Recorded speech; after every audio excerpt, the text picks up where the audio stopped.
First time হচ্ছে আমার কোথাও চান্স হয়নি। ইডেনে ভর্তি হওয়ার পর আমার মনে হলো যে না, আমার একটা পাবলিক ইউনিভার্সিটি দরকার।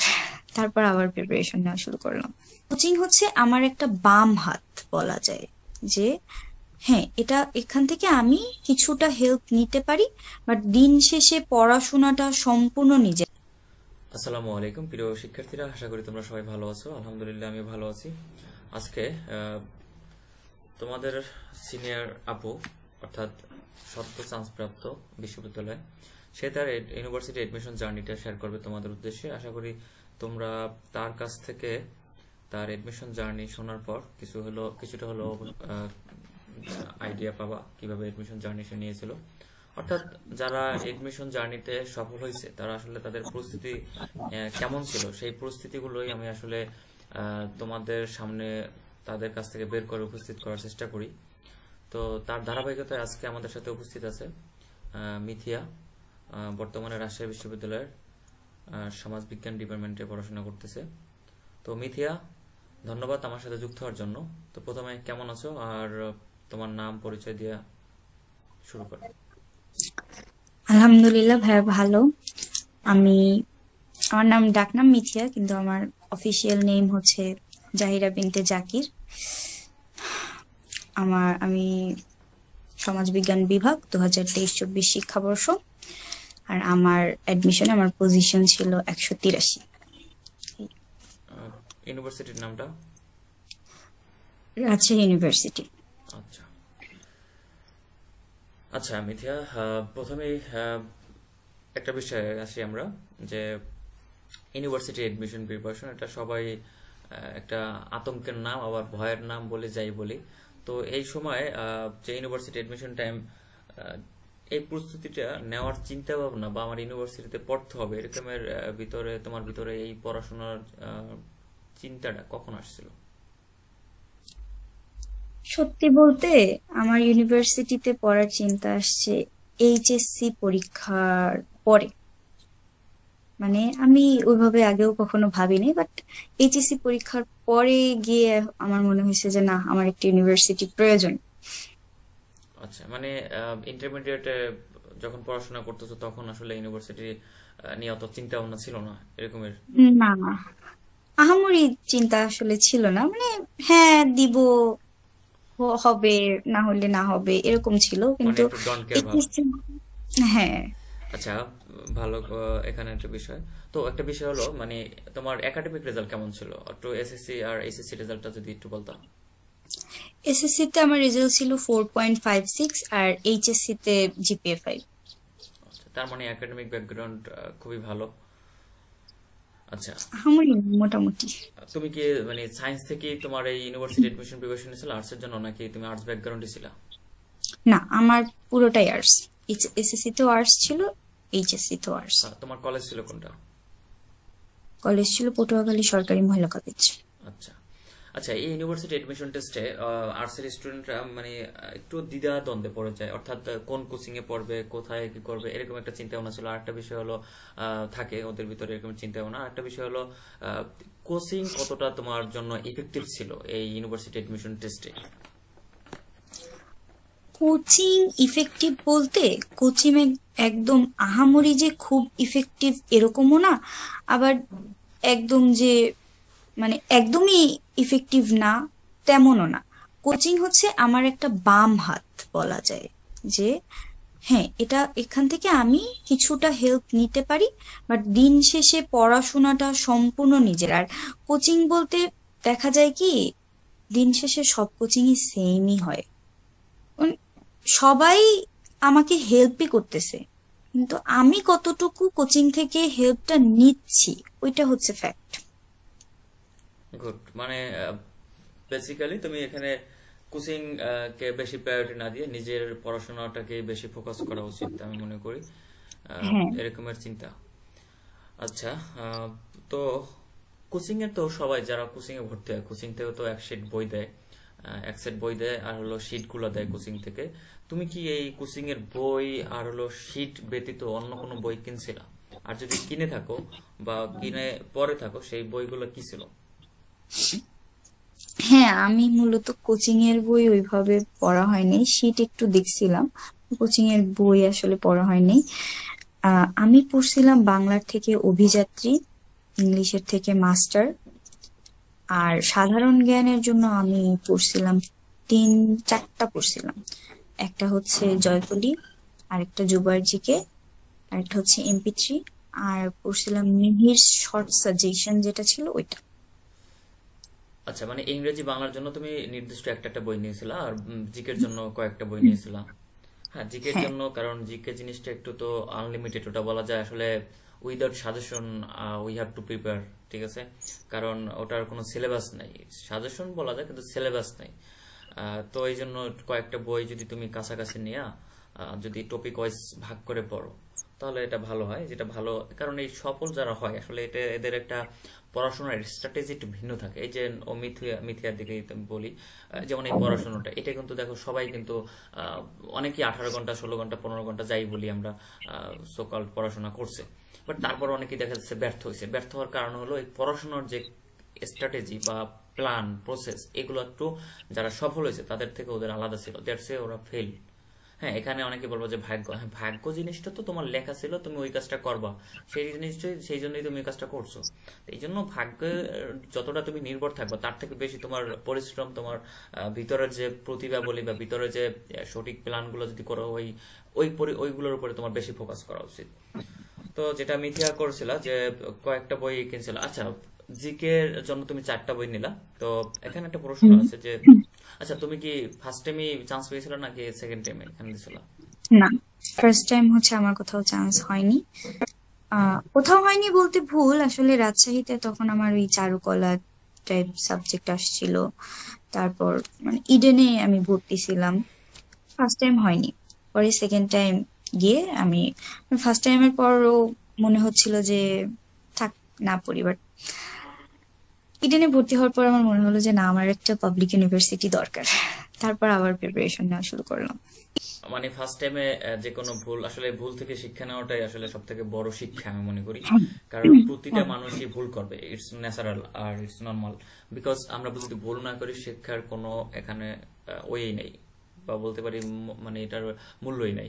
তো যেটা মিথিয়া করছে, দেখো ফার্স্ট টাইমে চান্স হয় না, এটা নিয়ে হতাশা স্বাভাবিক কাজ করছে ভিতরে। কারণ একবার চান্স না হলে প্রতিবেশী বলি, ফ্যামিলি বলি, আর বন্ধু বান্ধব চান্স পেয়েছে, একটু খারাপ লাগে যে আমি প্রিপারেশন নিয়েছিলাম বাট আমি চান্স পাইনি। বাট দেখো ও যেটা করছে, দেখো পরবর্তীতে কিন্তু রিকভার করছে বা ঘুরে দাঁড়াইছে। এই জিনিসটা কিন্তু ম্যাক্সিমাম স্টুডেন্ট যারা সেকেন্ড টাইম এডুকেশন প্রিপারেশন দেবে, তোমাদের জন্য একটা বিষয় বলি, তোমরা ম্যাক্সিমাম স্টুডেন্ট এই জিনিসটা করতে পারো না। অর্থাৎ একবার ব্যর্থ হয়েছে মানে তুমি ব্যর্থ। এই জিনিসটা একটু চেঞ্জ করো, মাইন্ডসেটটা চেঞ্জ করে ঘুরে দাঁড়ানোর চেষ্টা করো। দেখো ফার্স্ট টাইমে রাজশাহী ইউনিভার্সিটিতে চারুকলা রিলেটেড সাবজেক্ট আছে, পরবর্তীতে 123 না 24 বললাম, 183। 183, অর্থাৎ 200 এর ভিতরে পজিশন চলে আসছে। এটা টপ ক্লাস রেজাল্ট, ঠিক আছে? তো এগুলো কিন্তু সম্ভব, তোমার দ্বারা সম্ভব সবকিছুই। শুধু নিজে কোন জায়গায় ভুল করছো, এই ভুলগুলো নিজে আইডেন্টিফাই করতে হবে। আইডেন্টিফাই করে ওই ভুলগুলোকে তোমার শুধরে নিতে হবে। আচ্ছা মিথিয়া, তোমার কাছে আসি এখন। আরেকটা বিষয় হলো, বিশ্ববিদ্যালয়ে যখন প্রস্তুতি শুরু করলাম, অনেক সময় তো আমরা অনেক চ্যালেঞ্জ ফেস করি। মানসিক ডিপ্রেশন বলি, মানসিক অশান্তি বলি, ফ্যামিলির সাপোর্ট অনেকেরই পায় না, ফ্যামিলি থেকে দূরে থাকা, ওই পরিবেশের সাথে কোপ আপ করা, মানে দেখা যাচ্ছে একটা নতুন পরিবেশ, নতুন অভিজ্ঞতা এখানে তোমার নিতে হচ্ছে। কোচিং সেন্টারে যারা যায় বা বাসার একটু বাইরে যেয়ে পড়াশোনা করে, বা দেখা যাচ্ছে আমরা একাডেমিক যে পড়াশোনা করছিলাম সেই পড়াশোনা টোটালি বাহিরে একটা সিলেবাস, বাহিরে পড়াশোনা। আমরা বাহিরে বলা ঠিক হবে না, ওগুলো তো আমরা ছোটবেলা থেকে পড়ে আসছি, বাট এই 3-4 মাসে দেখা যাচ্ছে হিউজ পড়া, 12-13 বছরের পড়াশোনাটাকে আমরা একত্রে যখন নিয়ে নিচ্ছি, তোমার কাছে অনেক চ্যালেঞ্জই আসছে। তো এই কি কি চ্যালেঞ্জ আসছিল তোমার কাছে মনে হচ্ছে, আর এই চ্যালেঞ্জগুলো তুমি কিভাবে ওভারকাম করছিলা? হ্যাঁ, ফার্স্ট টাইম হচ্ছে আমার যখন কোথাও চান্স হলো না, তখন মোটামুটি আমি একটু ভেঙেই পড়ছিলাম, ভাবছিলাম যে আমি খুবই বাজে স্টুডেন্ট ভাইয়া। পাশাপাশি আমার আরেকটা যেটা মনে হচ্ছিল যে আমি আমার ভুলগুলো ধরতে পারতেছিলাম, যে আমার ফার্স্ট টাইমে পড়ায় আমি অনেক পড়ছিলাম, কিন্তু আমার পড়ায় কি কি ভুল ছিল ওইটা আমি সাথে সাথেই ধরতে পারছিলাম। দ্যাটস ওয়াই আমি সেকেন্ড টাইম প্রিপারেশন নেওয়ার সাহসটা করছি যে না, আমি তো পড়ার প্যাটার্নটা এখন ধরতে পারছি, বা আমি পড়ার ভুলটা ধরতে পারছি। আর যে বাধা, যে সম্মুখীন, বাধা বলতে আমি ওরকম বুলিং এর তেমন একটা শিকার হই নাই, কিন্তু তাও তো একটা দিন শেষে মানসিক প্রেশারটা থেকেই যায়। আমি বাধার শিকার হয়েছিলাম একদম তা না, যেমন আমি হচ্ছে ইডেনে ভর্তি হয়েছিলাম, তো ইডেন নিয়ে অনেক মানুষ অনেক কথা বলতেছিল। আর একটা টাইমে আমার মনে হয়েছে যে না, করবো না, আমার একটা পাবলিক লাগবেই। তারপর আমি শুরু করলাম। বাট যেটা আমার মূল যেটা ছিল ফোকাসে, যে হইলে হবে না হইলে নাই, আল্লাহর ইচ্ছা। আমি আমার সর্বোচ্চটা দিচ্ছি কিনা, সেটা আমার কাছে আমি সৎ কিনা, আমি চান্স পাবো না না পাবো ওটার উপর আমার ফোকাস ছিল না। তখন আমার ফোকাস ছিল যে আমি আমার ইফোর্টে সৎ কিনা। এভাবেই আসলে অর্থাৎ আমি তুমি আমার তুমি একটা ব্যাপার ছিল এখানে যে আমি আমার জায়গা থেকে সর্বোচ্চ দেব, I will give my best, but বাকিটা আল্লাহ পাকের ইচ্ছা। হ্যাঁ, আসলে এই পজিটিভ চিন্তাগুলোই আসলে মানুষকে সামনে আগানোর জন্য যথেষ্ট। কারণ দেখো, আমরা বেশিরভাগই হতাশা না পাইলে কি জানি হবে। তুমি চেষ্টা করো, তুমি যেন দিন শেষে চান্স না হলো তুমি নিজেকে ব্লেম দেওয়ার জন্য ওয়ে খুঁজে না পাও। তো তুমি সর্বোচ্চটা দিলে আল্লাহ তালা, আমি মনে করি যে পরিশ্রমকারীদেরকে আল্লাহ তালা কখনো নিরাশ করে না, যেটা তুমি ইউ আর দ্য প্রুফ। ঠিক আছে? সো তোমার জায়গা থেকেও পজিটিভ চিন্তাটাই ছিল, ভালো জিনিস এগুলো। আচ্ছা, আরেকটা প্রশ্ন, যেহেতু সেকেন্ড টাইম নিয়েছিলা, তুমি ফার্স্ট টাইমে কোচিং করছো, সেকেন্ড টাইমে কি কোচিং করছিলা নাকি ফার্স্ট টাইমে যে কোচিং করছো ওইটি? ফার্স্ট টাইম কোচিং করছিলাম, কিন্তু সেকেন্ড টাইম হচ্ছে আমি একদমই বাসায় থেকে পড়াশোনা করছি। আর ফার্স্ট টাইমের কোচিং, মানে বললাম তো, কোচিং থেকে আমি জাস্ট বুঝতে পারছি যে আচ্ছা আচ্ছা এইভাবে এভাবে আমার পড়া উচিত। যেহেতু একদম আমাদের এইচএসসি বা ওগুলোর সাথে তো অনেক কিছুই ভিন্ন ছিল পড়াশোনার, গ্রামাটিক্যাল অনেক পার্টি ছিল না, আবার কিছু ছিল। তো আমি বুঝতে পারছি, তো আমার আর লাগে নাই সেকেন্ড টাইম। আমি একদম বাসায় থেকে পড়াশোনা করছি। অনেকে আবার ঢাকা গিয়েও, আমার ফ্রেন্ডরা অনেকে কোচিং করেছে, কিন্তু আমি একদমই বাসায় থেকে পড়াশোনা করছি। বেসিক্যালি সেকেন্ড টাইম আসলে ওরকমের, যেটা আমিও বলি যে আসলে একবার কোচিং করলে তোমার কোচিং বা একবার প্রিপারেশন নিলে তোমার কিন্তু বিশ্ববিদ্যালয়ে কোন ক্যাটাগরি প্রশ্ন আসে এই রিলেটেড প্রশ্নগুলো কিন্তু তোমার একটা ভিতর আইডিয়া ঢুকে যায়। তো সেকেন্ড টাইম হ্যাঁ, যখন অনেকেরই লাগে না, বা ওটা অনেকেই ভাবে যে আসলে কোচিং না করলে চান্স হবেই না। মানে কোচিংটাকে মনে করো, ধরো আই থিঙ্ক পুলসিরাত মনে করে, অর্থাৎ আমাদের যে ধর্মীয় একটা আছে না, যে পুলসিরাত পার হইতে হবে, আর পুলসিরাতটি হলো এই কোচিংটাই পার হয়ে গেলেই আমার মনে করে। আবার অনেকে দেখা যাচ্ছে তোমার মনে করো এখানে ওই কি বলে, কোচিং এ চান্স পাইও, সরি চান্স না, কোচিং এ ভর্তি হয়ে মনে করো অনেকে ভাবে যে আমি চান্সই পেয়ে গেছি। আসলে এই জায়গায় যে অর্থাৎ আমি একটা তোমার যদি সংক্ষেপে বলি, কনফিডেন্স জিনিসটা কতটা এখানে ইফেক্টিভ বা কতটা important to your admission journey তো ছিল এখানে। আরেকটা বিষয় হলো কনফিডেন্স, ওভার কনফিডেন্সটা কেমন তোমাকে প্রভাব ফেলে এখানে? মানে আমার মনে হয় কনফিডেন্স লেভেলটা নর্মাল থাকা উচিত। কোচিং জিনিসটা কি, কোচিং এই কনফিডেন্সটা কি আসলে একটু বিল্ড আপ করতে সাহায্য করে। যেমন হচ্ছে কোচিং এ বিভিন্ন রকম এক্সাম হয়, তারপর টিচাররা পড়া বুঝতেছো কিনা, ক্লাস শেষে একটু যে জিজ্ঞেস করে আমি পারতেছি কিনা, এগুলোর যে নিজস্ব যে একটা ভিতরগত রুটিন তৈরি হয়ে যায়, যে হ্যাঁ আমার তো এইটুকুটুকু বিল্ড আপ হচ্ছে, আমার তো এটুকুটুকু হচ্ছে, এটা নর্মাল। বাট ওভার কনফিডেন্ট আসলে অ্যাডমিশনের জন্য খারাপ, নিজের জন্য খারাপ। কারণ ওভার কনফিডেন্স মানুষকে ওভার লো ফিল করায়। আমি আমার পড়াশোনা নিয়ে যদি ওভার কনফিডেন্স হয়ে যাই, তারপর যদি আমি কোনো একটা জিনিস না পারি, তখন কিন্তু আবার আমি ওভার লো ফিল করব, ওইটা খুবই খারাপ। তো কনফিডেন্স স্টেজটা আমার মনে হয় যে অ্যাজ ইউজুয়াল নর্মাল থাকা উচিত। আর এটার জন্য আসলে কোচিংও তেমন একটা ইম্পর্টেন্ট না, বিভিন্ন অনলাইনে অনেক ফ্রি এক্সাম দেওয়া যায়, অনেক কিছু আছে আসলে নিজে আমি পারি কিনা এগুলা বিল্ড আপ করার জন্য। আর আরেকটা জিনিস কি, নিজে নিজেকে আসলে কম্পিটিটর হিসেবে দেখা উচিত, অন্য কারোর সাথে না। যে আজকে আমি 10 পাইছি, কালকে আমি 20-এ 15 যাতে পাই, এটা কনফিডেন্স। বাট আমাকে 20-এ 20ই পাইতে হবে, এটা আবার সমস্যা। হ্যাঁ, মানে নিজের সাথে কম্পিটিশন করা উচিত, এটা একটা ভালো বিষয় বলছো। যে আমরা অনেকেই মানে বন্ধু বা আদার যে কম্পিটিটর আছে ওদের সাথে কম্পিটিশন লেগে যায়।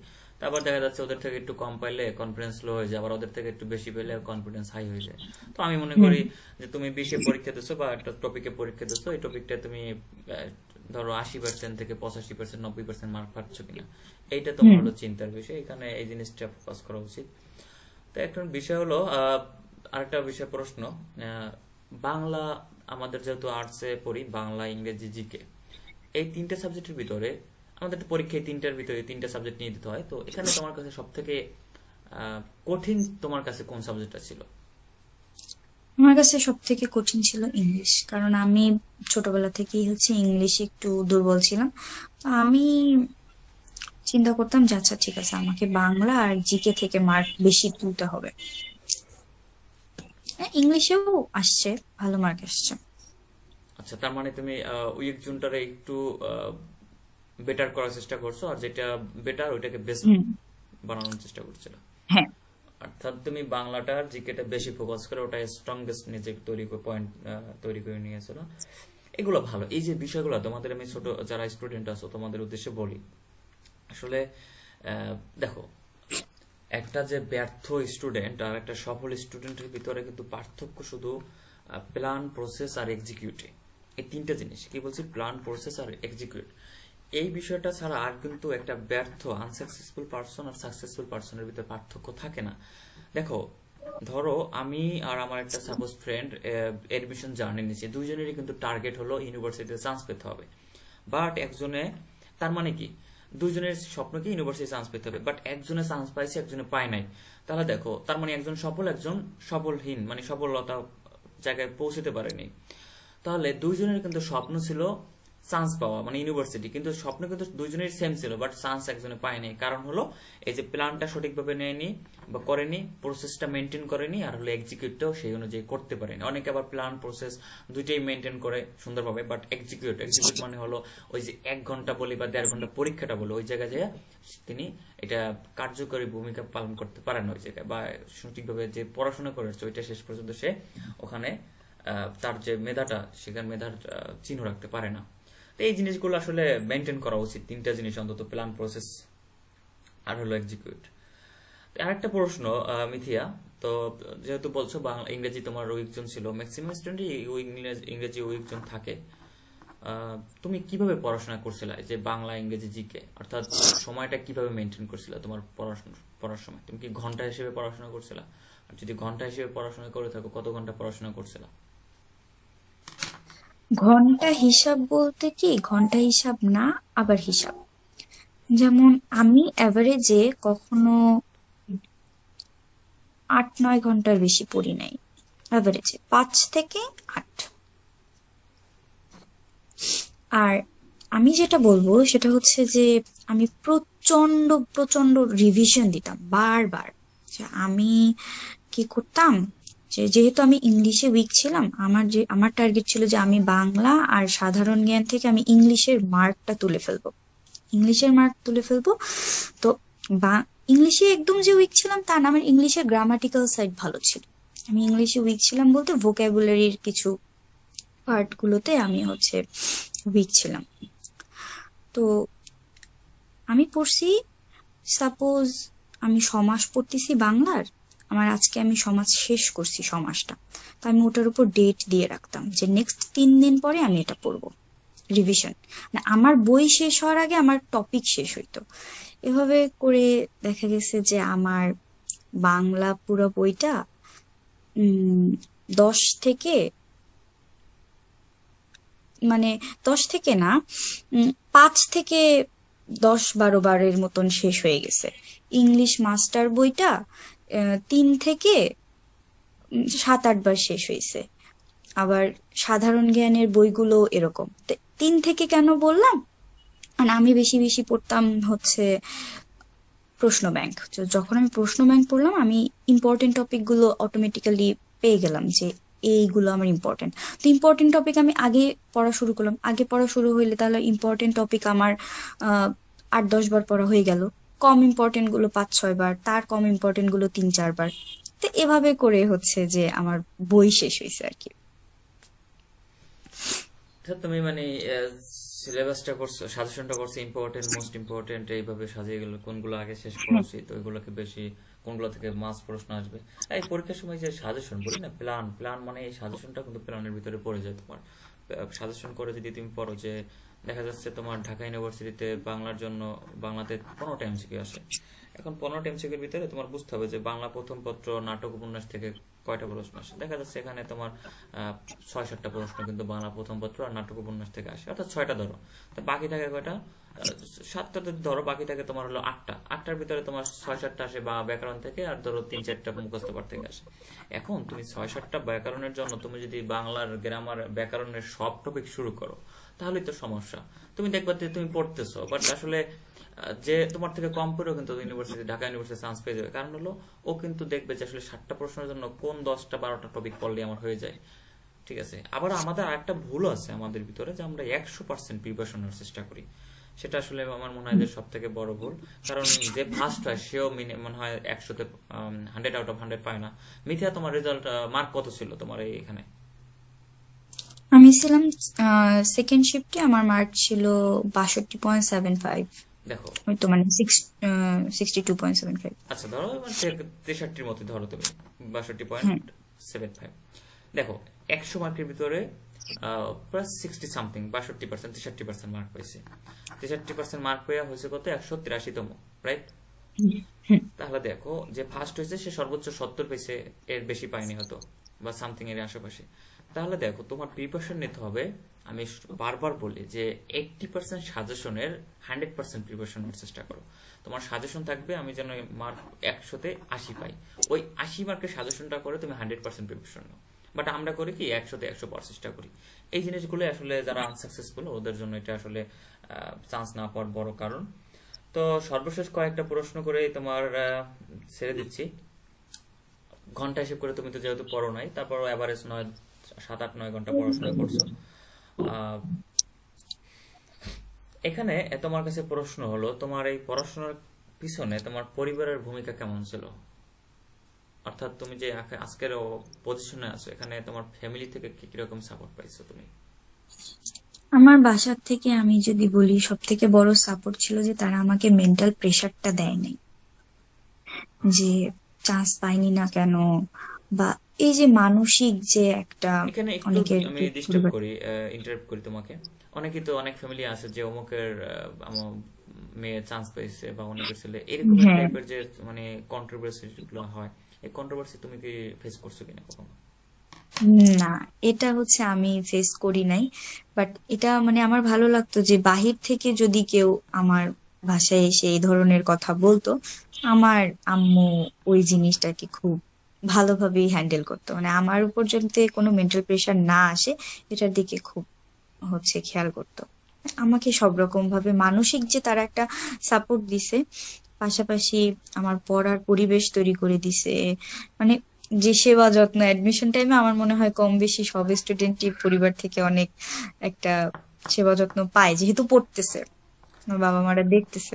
তো ওইটাই আর কি। এই জিনিসটা বাসায় বসে প্রিপারেশন নিলে, আমি মনে করি যে বাসায় বসে প্রিপারেশন নিলে বাবা মার থেকে এই জিনিসটা পাওয়া যায়। দেখা যাচ্ছে অনেকেই ধরো পটুয়াখালী বলি বা যে প্রত্যন্ত জেলা ভিত্তিক বা উপজেলা ভিত্তিক ওই জায়গা থেকে যখন স্টুডেন্ট ঢাকা বা বিভাগীয় শহরে প্রিপারেশন নিতে যায়, তখন তো তাকে মেসে থাকতে হচ্ছে, বুয়ার খাবার খেতে হচ্ছে। তো এই সময় না, এই যে খাবার, তারপর পরিবেশ, তারপর হলো পড়াশোনা, নতুন একটি, এই 3-4টে মিলিয়ে অনেক সময় আমরা কোপ করতে পারি না নিজেদের সাথে। ওই সময় এটাই তো ড্রপ হয়। সমস্যা। তো তুমি মনে করো, তোমার কাছে কি মনে হয় যে বাসায় বসে অনলাইন ভিত্তিক কোচিং গুলো করাটা ভালো ইফেক্টিভ হবে কিনা আর্টসের জন্য, নাকি অফলাইনে গিয়া মানে দেখা যাচ্ছে দূরে ওই জায়গায় যে প্রিপারেশন না ভালো? তুমি কোনটাকে আগে রাখবা?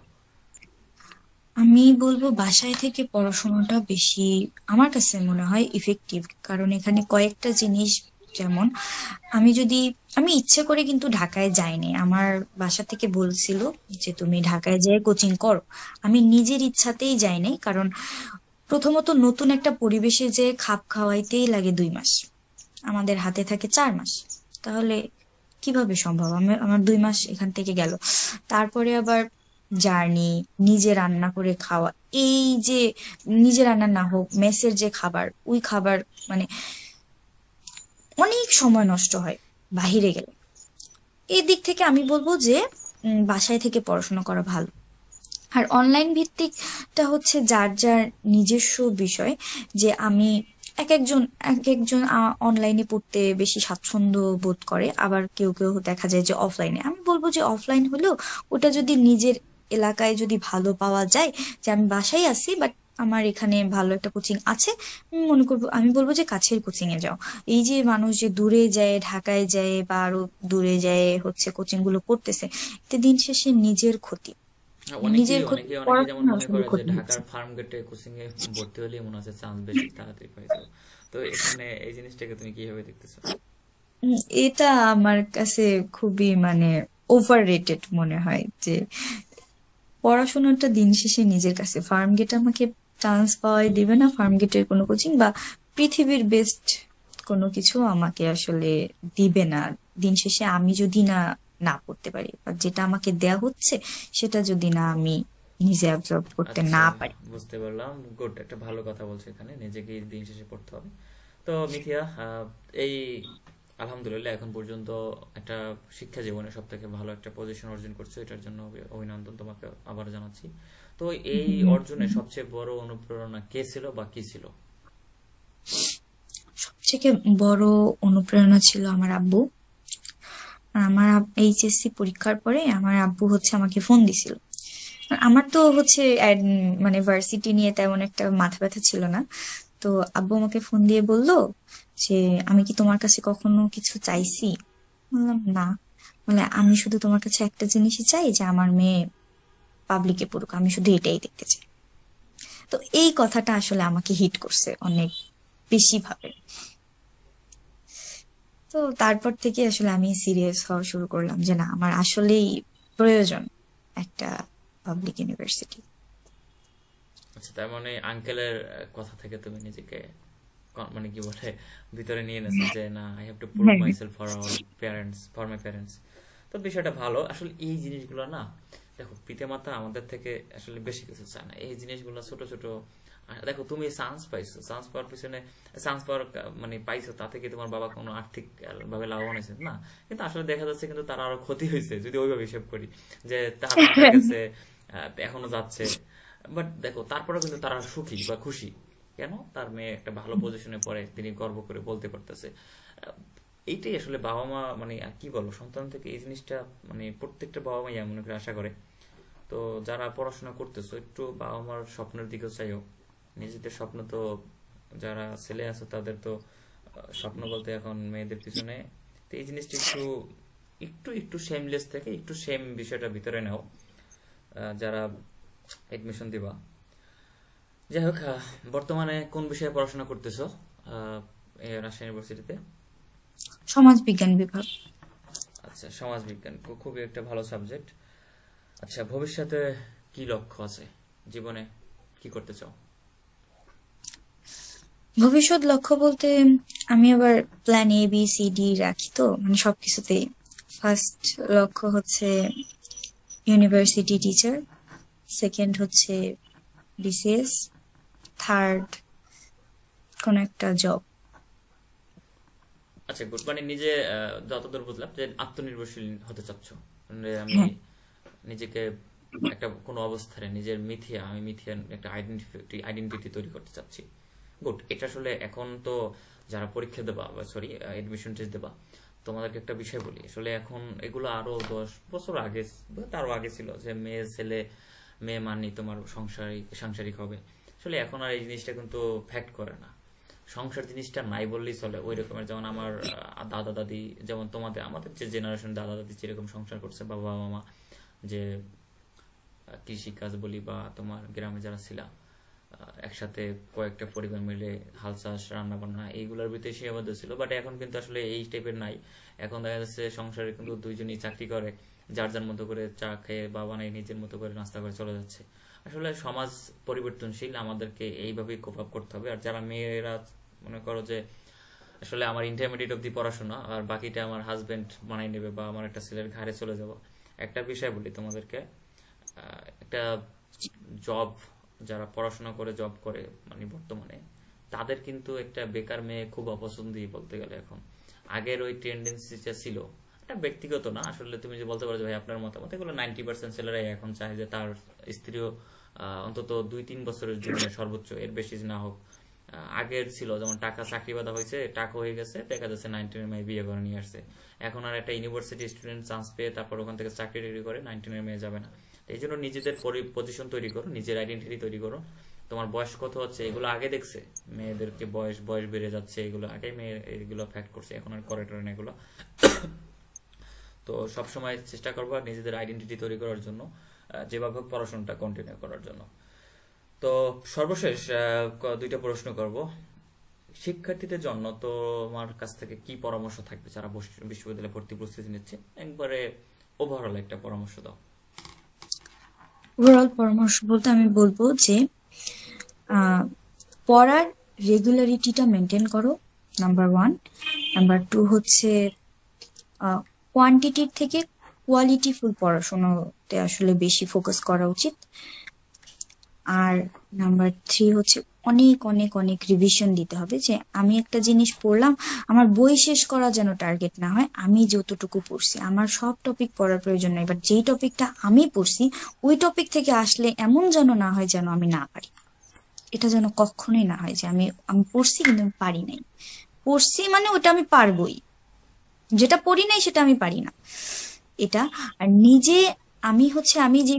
আমি যেই সাবজেক্টটা ভালো পারি বা যেই টপিকটা আমি ভালো পারি ওই টপিকটাতে বেশি ফোকাস করা উচিত। আর যেটা আমি কম পারি, হ্যাঁ ওটাকে আমি একটু ডেভেলপ করবো, বাট ওটাতে আমি মনে করি না যে ওটাতে বেশি ফোকাস করার থেকে আমার মনে হয় যে যেটা আমি ভালো পারতেছি ওইখানেই আরো একটু ফোকাস করলে, কারণ তখন আমার চান্স পাওয়ার পসিবিলিটি বা একটা কোশ্চেন পারার পসিবিলিটি কিন্তু প্রায় 95% বা 97% বেড়ে যায়। আর যেটা আমি পারি না ওটা যদি আমি পড়ি তখন ওটা আমার কত পার্সেন্ট বাড়বে? 60, 70, হাইয়েস্ট 80। তো এভাবেই এইগুলাই আসলে করা উচিত। আর হ্যাঁ, আর লাস্ট হচ্ছে যে অন্তত বাংলা আর ইংলিশটা নোট করতেই হবে, মাস্ট। সাধারণ জ্ঞান নোট না করলে হবে, বাট আচ্ছা, তুমি বাংলা আর ইংলিশটা মানে বাংলার একটু ইন্টারাপ্ট করি এখানে, বাংলার মুখস্থ পাঠটা কিভাবে পড়ছিল আর ইংরেজি মুখস্থ পাঠ কিভাবে পড়ছিল? মুখস্থ পার্ট গুলো আমি হচ্ছে ইংলিশে একটা মুখস্থ পার্ট বাদ দিছিলাম, সেটা হচ্ছে ভোকাবুলারি সিনোনিম অ্যান্টোনিম। কারণ আমার কাছে মনে হতো যে এটা আমার হচ্ছে টাইম ওয়েস্ট। আর বাদ বাকি যে idioms and phrase, group verb, preposition, এগুলো আমি কি করতাম প্রতিদিন 5টা করে পড়তাম। 5টা করে পড়ার পরে 5টা বা 10টা করে পড়তাম। পরের দিন আবার ওইটা রিভিশন দিয়ে নতুন পড়া শুরু করতাম। পরের দিন আমি ওই যে 5টা পড়ছি ওইগুলোতে আমি আবার দাগ দিয়ে রাখতাম, ডেট দিয়ে রাখতাম যে আমি আজ থেকে 3 দিন পর এটা এসে রিভিশন দিব, আমি দেখবো কতক্ষণ আমি পারি। তো এরকম 3 দিন, 5 দিন, 7 দিন আমি আগের পড়া সবসময় পড়ার উপরেই থাকতাম, বাট নতুন পড়ার উপর কম ফোকাস দিতাম। যেটা আমি পড়ছি ওইটা একদম যেন আমার টুঠস্থ থাকে, এভাবে করে আর কি আমি পড়ছি। আচ্ছা, ভালো। এই প্ল্যানগুলো দেখো, এই প্ল্যানগুলো এক্সিকিউট করছো বিদায় আজকে এই পজিশনে। সর্বশেষ প্রশ্ন, আমার এই ভিডিওর মাধ্যমে কাউকে কৃতজ্ঞতা জানাতে চাও কিনা? অর্থাৎ তোমার যে এই বর্তমানে এই অর্জনটা বা এই পজিশনটা, এখানে তো অবশ্যই কারো না কারো সহযোগিতা ছিল, আল্লাহ তাআলা তো অবশ্যই ছিল, তারপর অনেকে অনেক সহযোগিতা করে বিভিন্নভাবে, সেটা আর্থিকভাবে, সেটা সাপোর্ট দিয়ে, সেটা অন্যভাবে হতে পারে। তো তুমি আমার এই ভিডিওর মাধ্যমে কাউকে কৃতজ্ঞতা জানাতে চাও কিনা? হ্যাঁ, অবশ্যই। আমি প্রথমত কৃতজ্ঞতা জানাতে চাই আমার আব্বু আম্মুকে। দ্বিতীয়ত বলবো সানজিদা আপু আছে, সানজিদা আপু আমাকে অনেক আসলে ইউনিভার্সিটিতে পড়ার জন্য অনেক মোটিভেট করছে, অনেক। তো ওটাও আমার একটা মোটিভেশনের একটা পার্ট ছিল, সানজিদা আপু আমার ইন্সপিরেশন ছিল। তো এই। আচ্ছা, গুড। তোমার সাথে কথা বলে ভালো লাগলো, ধন্যবাদ আমার সাথে যুক্ত হওয়ার জন্য। আবারও বেস্ট অফ লাক। বাকি জীবনটা বা বাকি জীবনে তুমি বড় কিছু অর্জন করো, সবসময় শুভকামনা, দোয়া থাকবে। Thank you. ওয়েলকাম।